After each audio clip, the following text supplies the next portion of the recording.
Hello everyone, welcome back to Priyanka NET classes. So basically आज के इस लेक्चर में हम लोग नेट जेआरएफ सेट की पेपर 2 कॉमर्स की बिजनेस फाइनेंस की यूनिट को कंटिन्यू करने वाले हैं। ये लेक्चर इवन जो पेपर 2 मैनेजमेंट के स्टूडेंट्स हैं उनके लिए भी यूजफुल रहेगा, राइट, बिकॉज बिजनेस फाइनेंस की यूनिट उनको भी है, राइट।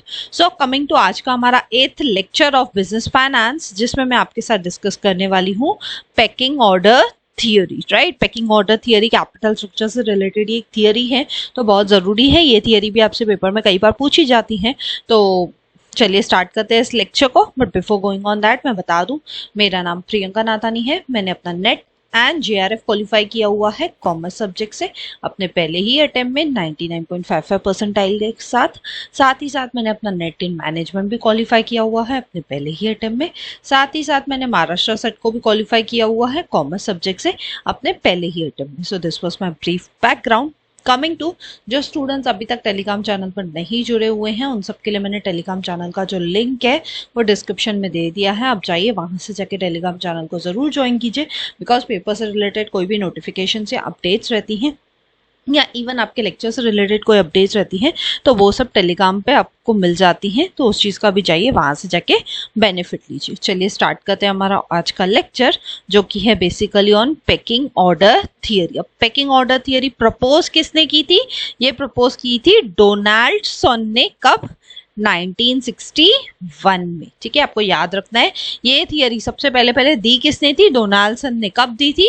1961 में। अब ये थियरी क्या सजेस्ट करती है कि फर्म्स क्या करती हैं? फर्म्स को पैसा तो चाहिए, राइट, और ज्यादा करके फर्म्स क्या चाहती हैं? फर्म्स पैसा तो रेस करना चाहती हैं, लेकिन वो कैसा चाहती हैं? इंटरनली पैसा रेस करना चाहती है। इंटरनली यानी हर एक फर्म ये ट्राई करती है कि जितना हो सके जब जब उनको फाइनेंसिंग की नीड हो वो अपने कंपनी के अंदर ही जो इंटरनल सोर्सेज है उनसे ही पैसा ले ले। इंटरनल सोर्सेज कौन से होते हैं आप बताइए? मैंने आपको एक सोर्स पढ़ाया था जो है रिटेन्ड अर्निंग्स। रिटेन्ड अर्निंग्स क्या होते हैं? ये मैंने सोर्सेज ऑफ फाइनेंस के लेक्चर में, जो स्टार्टिंग के लेक्चर्स हैं बिजनेस फाइनेंस के, उसमें मैंने कराया था, राइट। अगर आप में से किसी ने वो लेक्चर नहीं देखे हैं तो मैं बिजनेस फाइनेंस की प्लेलिस्ट का लिंक और बाकी सारी प्लेलिस्ट का लिंक मैं डिस्क्रिप्शन में दे दूंगी। आप जाइए वहां से जाके सब कुछ अच्छे से कवर कीजिए। एंड प्लीज मैं हमेशा से रिक्वेस्ट करती हूँ इसलिए लेक्चर बाय लेक्चर हर एक सीरीज को देखिए, सो दैट आपको एक कंटिन्यूटी मिले, एक अंडरस्टैंडिंग प्रॉपर हो सके, right.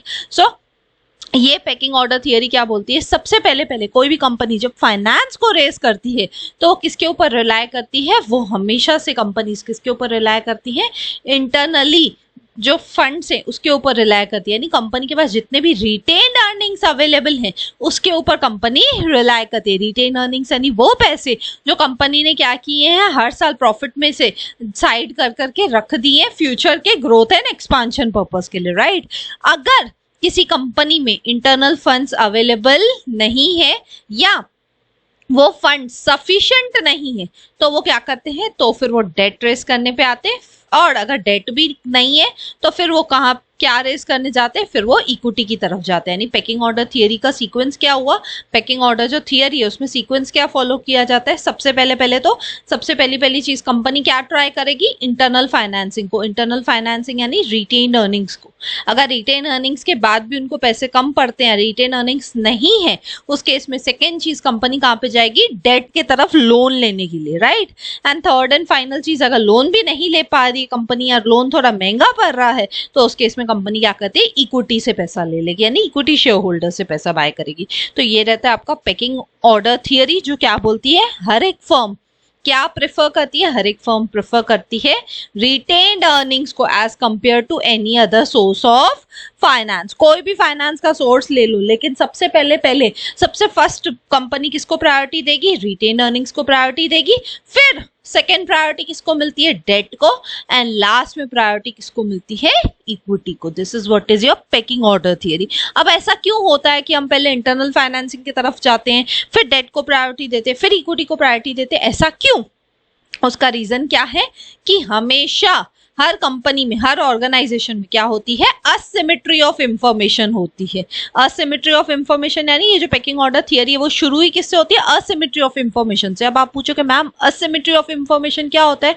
Asymmetry of information is an unequal distribution of information. आपके कंपनी के बारे में एकदम इक्वली सबको सब कुछ पता होना ऐसा पॉसिबल ही नहीं है, राइट। कंपनी के मैनेजर्स को ही सिर्फ पता होता है कंपनी के बारे में, राइट। बाहर के जो लोग हैं, कंपनी के परफॉर्मेंस है, प्रोस्पेक्ट्स है, रिस्क है, वो सब सबसे ज्यादा किसको पता होंगे? वो सब सबसे ज्यादा आपकी कंपनी का जो मैनेजर रहेगा, जो कंपनी के इंटरनल लोग हैं, उनको पता रहेंगे, rather than the outside creditors और इन्वेस्टर्स। सीधी सी बात है ना, अगर एक कंपनी है तो कंपनी का जो मैनेजर है उसको कंपनी के परफॉर्मेंस, प्रोस्पेक्ट्स, रिस्क सब कुछ ज्यादा पता होंगे एज कंपेयर टू उस कंपनी के आउटसाइड क्रेडिटर्स हैं या उस कंपनी के जो इन्वेस्टर्स हैं, उनको उस कंपनी के बारे में उतनी नॉलेज नहीं होगी। और इसी रीजन के वजह से ये लोग क्या करते हैं, ये जो आउटसाइड क्रेडिटर्स हैं, आपके इन्वेस्टर्स हैं, जब ये देखते हैं असिमेट्री ऑफ इंफॉर्मेशन उनकी ज्यादा है, यानी उनको कंपनी के बारे में जब ज्यादा पता नहीं होता है, तो वो लोग क्या सोचते हैं? वो लोग सोचते हैं इस बिजनेस में तो रिस्क है, इस कंपनी में तो हमारी रिस्क भी उतनी ही ज्यादा है। जितनी इंफॉर्मेशन की उनके पास कमी होगी उतना ही ज्यादा वो अज्यूम करेंगे कि वो लोग क्या है, रिस्क में है।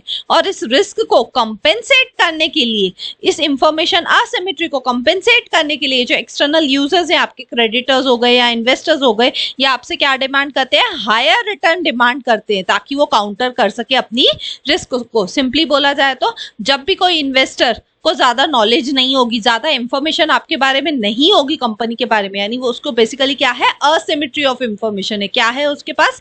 Asymmetry of information. Asymmetry of information means उसके पास ज्यादा इंफॉर्मेशन नहीं है अगर आपके बारे में, तो उस केस में वो क्या करता है, वो आपसे ज्यादा रिटर्न्स मांगता है। और ज्यादा रिटर्न्स मांगने के वजह से आपको वो जो कॉस्ट ऑफ फाइनेंस है वो बहुत ही महंगा पड़ता है, राइट। बहुत ही महंगा पड़ता है, बहुत ही कॉस्टली पड़ता है वो कॉस्ट ऑफ फाइनेंस, राइट। अगर आप उनसे पैसे बाहर एक्सटर्नल इन्वेस्टर से या क्रेडिटर से पैसे लेने जाओगे, रेस करने जाओगे, तो वो कंपैरेटिवली आपको महंगा पड़ेगा। इसलिए जब भी किसी भी कंपनी में असिमेट्री ऑफ इंफॉर्मेशन की सिचुएशन आती है, तो वहां पे पेकिंग ऑर्डर थियरी को यूज किया जाता है। और पेकिंग ऑर्डर थियरी क्या बोलती है? क्योंकि असिमेट्री ऑफ इंफॉर्मेशन है, क्योंकि हर एक कंपनी में भी नॉर्मली ऐसा ही होता है कि इंटरनल लोगों को, जो कंपनी के मैनेजर्स हैं, सीईओ हैं, उन सबको ज्यादा नॉलेज होगी as compare to the outside investors और creditors of the company.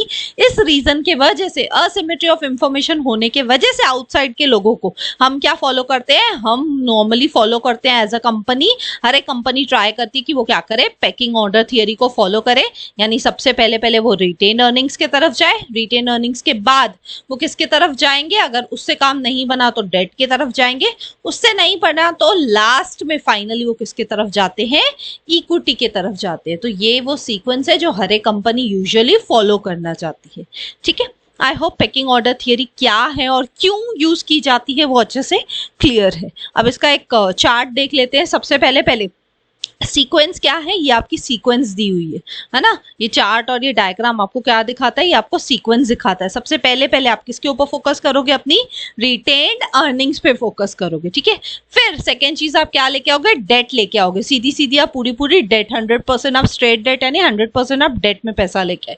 Third चीज आप क्या कर सकते हो? कन्वर्टेबल डेट लेके आ सकते हो। कन्वर्टेबल डेट यानी जैसे कन्वर्टेबल डिबेंचर्स होते हैं कि आज आप डिबेंचर्स ले लो, लेकिन सपोज डिबेंचर्स जब रिडीम होने पे आएंगे उस टाइम पे हम क्या करेंगे? आपको पैसे ना देके उतने परसेंट के आपको क्या दे देंगे? इक्विटी शेयर्स देंगे। तो वो होती है आपकी कन्वर्टेबल डेट, ठीक है। फिर नेक्स्ट प्रेफरेंस किसको दी जाती है? प्रेफरेंस शेयर्स को। एंड लास्ट में फाइनल प्रेफरेंस किसको दी जाती है? इक्विटी शेयर होल्डर्स को, ठीक है। तो ये सीक्वेंस है पेकिंग ऑर्डर थियरी का जो आपको याद रखना है, या इसको आप शॉर्ट में ऐसे याद रख सकते हो, रिटेन्ड अर्निंग्स, फिर डेट, और फिर लास्ट में इक्विटी, है ना। आप ऐसे भी याद रख सकते हो या सीक्वेंस को भी याद रख सकते हो, या इस इमेज में भी आप देख सकते हो। सबसे पहले इंटरनल फाइनेंसिंग। इंटरनल फाइनेंसिंग कौन सा होता है? आपका रिटेन्ड अर्निंग्स बेसिकली। फिर उसके अगर अंदर से पैसे नहीं मिल रहे हैं आपको, तो आप क्या करोगे? बाहर जाओगे, डेट लोगे, और अगर वहां से भी नहीं मिल रहे आपको पैसे तो आप इक्विटी की तरफ जाओगे। लेकिन जैसे जैसे आप नीचे आते जाओगे, इंटरनल से नीचे एक्सटर्नल पे डेट पे आ जाओगे, डेट से नीचे इक्विटी पे आ जाओगे। जैसे जैसे आप नीचे मूव करते जाओगे वैसे वैसे आपकी रिस्क क्या होती जाएगी, वैसे वैसे आपकी रिस्क बढ़ती जाएगी। इसलिए कॉस्ट ऑफ फाइनेंस भी क्या होगा, इंक्रीज होगा। ये मैंने पिछले स्लाइड में भी समझाया था। जैसे जैसे आप बाहर के लोगों से पैसा लेने जाओगे तो बाहर के जो आपके इन्वेस्टर्स हैं या बाहर के जो आपके क्रेडिटर्स हैं कंपनी के, उनको आपके कंपनी के बारे में उतनी इंफॉर्मेशन, उतना नॉलेज नहीं होता है, राइट। उनके पास क्या रहती है, असिमेट्री ऑफ इंफॉर्मेशन रहती है। हमने अभी अभी तो सीखा, ठीक है। तो वो असिमेट्री ऑफ इंफॉर्मेशन होने के वजह से ही वो क्या अज्यूम करते हैं, वो अज्यूम करते हैं कि उनका रिस्क बहुत ही हाई है, रिस्क ज्यादा है। इसलिए वो जो जितने कॉस्ट पे आपको फाइनेंस प्रोवाइड करते हैं वो भी बहुत हाई कॉस्ट रहता है, जिसके वजह से हर कोई पर्सन, जो भी कंपनीज है, हर एक कंपनी क्या करती है, पेकिंग ऑर्डर थियरी को फॉलो करती है, जिसमें वो सबसे पहले हायरार्की क्या बोलती है, आप रिटेन अर्निंग्स पे ट्राई करो। पैसा आपको रेज करना है तो रिटेन अर्निंग्स के थ्रू करो, वो नहीं हो सकता है तो डेट के थ्रू करो, एंड लास्ट एंड फाइनली आप इक्विटी की तरफ आओ, ठीक है। I hope packing order theory क्या है, क्यों यूज होती है, ये अच्छे से क्लियर है। सो थैंक यू, मिलते हैं नेक्स्ट वीडियो में। अगर आपको वीडियो अच्छा लगा तो प्लीज लाइक कीजिए, कमेंट करके मुझे जरूर बताइए, ज्यादा से ज्यादा लोगों तक शेयर कीजिए, बिकॉज ज्ञान बांटने से ही बढ़ता है। एंड सब्सक्राइब कीजिए अगर आप न्यू है। तो मिलते हैं नेक्स्ट वीडियो में। Till then bye bye, take care.